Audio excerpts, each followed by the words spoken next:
প্রথমেই দেখিয়ে নিচ্ছি, আমাদের এখানে হাড় মাংস সহকারে মাংস নিয়েছি আমি 2 কেজির মতো। এখানে আছে একটু বড় বড় সাইজের হাড়।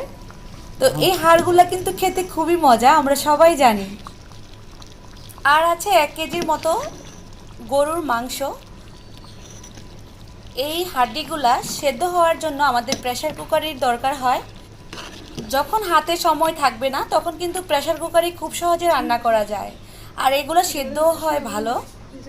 তবে হাতে যদি সময় থাকে তাহলে কিন্তু প্রেসার কুকার ছাড়াও রান্না করা যায়, সময়টা একটু বেশি লাগবে। তাহলে চলুন এখন আমরা রান্নাটা শুরু করি। প্রেসার কুকারে কিভাবে রান্নাটা করব। প্রেসার কুকারের পাত্রটি বসিয়ে দিলাম, দিয়ে দিব রান্নার তেল। আমি এখানে হাফ কাপ তেল দিয়ে নিচ্ছি, যেহেতু 2 কেজি আছে হাড় মাংস সহকারে। 1 কাপ পেঁয়াজ কুচি,